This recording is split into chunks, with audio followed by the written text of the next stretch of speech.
All right, let's just jump right in. So you're non-native English speaker and you've got the skills, right? No question about it. But that job interview? Yeah, that can feel like a totally different beast. So today, we're going to break down a super clear, simple framework that's going to help you walk into that room feeling totally confident. I mean, that quote, it just nails the feeling, doesn't it? You're totally qualified, you're capable, but that little bit of language anxiety can make the whole thing feel, well, impossible. It really hits home. But don't you worry, we're about to trade in those flip-flops for some serious hiking boots. And here's the thing. The secret to climbing that mountain, it's not about having flawless textbook English. Not at all. It's all about strategy. It's about knowing exactly where to put your energy so you can show them just how valuable you are. So yeah, let's call it what it is. The interview Everest. And this is a big but. You have to remember this. The interviewer is not your high school English teacher. They're not sitting there with a red pen grading your grammar. What they're looking for is competence, confidence, and if you can clearly explain what you bring to the table. Your skills, that's the main event, plain and simple. Okay, so how do we prove that competence? Well, the strategy here is brilliant, and it's all about focus. Instead of trying to prepare for a million possible questions, you just need to absolutely master the big three. These are the three questions that pop up in pretty much every single professional interview. This is your chance to really shine. And for each one of these big questions, there's a really simple, repeatable framework you can use. So let's break down that first one, shall we? All right, first up, the classic opener. Tell me about yourself. Now listen, this is not small talk. This is your 60-second movie trailer. It's your first shot and your best shot to frame your entire professional story.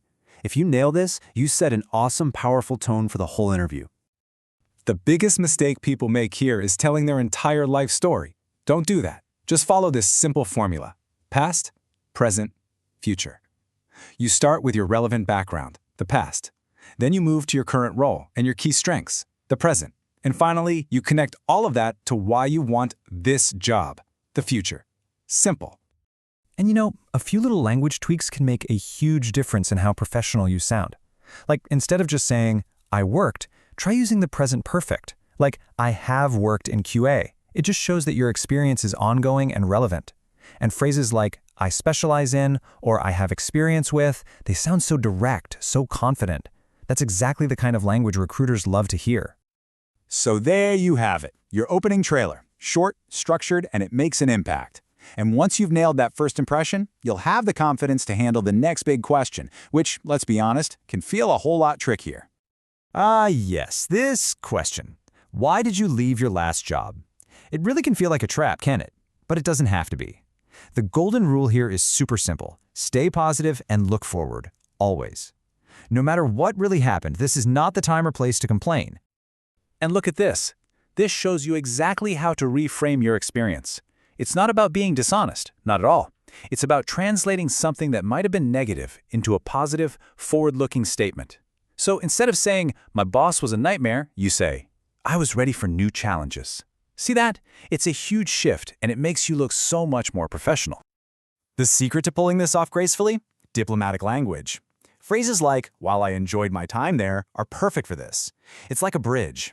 You start by acknowledging the positive, then you explain your real motivation, which is always about growth. And then, this is the most important part, you connect that motivation directly to this new job you're going for. So you see, that question that felt like a minefield is actually a fantastic opportunity to show that you're professional and focused on the future. Okay, let's move on to the third big question. This is your chance to really show them what you've got. Okay, now this is where you get to shine. What experience do you have in this field? You have the experience. That's why you're in the room in the first place. The trick isn't just listing off your old job duties.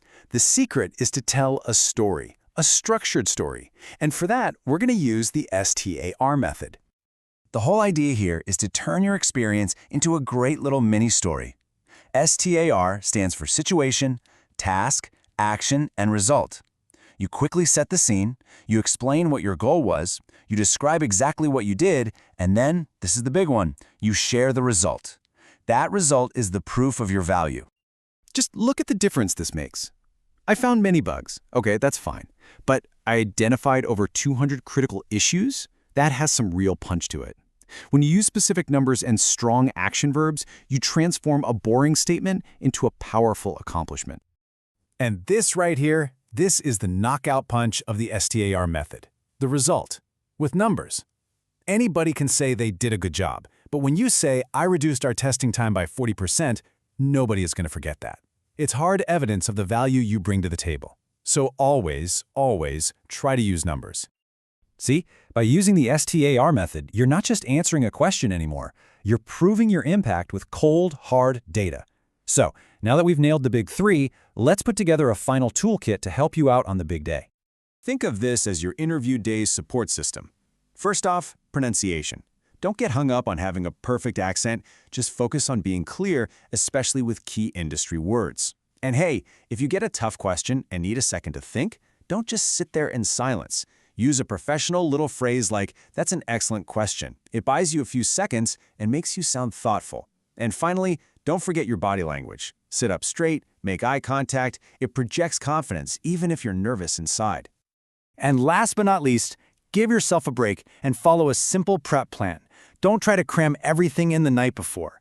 Start about 2 weeks out just practicing your answers to the big three. Maybe record yourself. Then, a week before, try to do a practice interview with someone.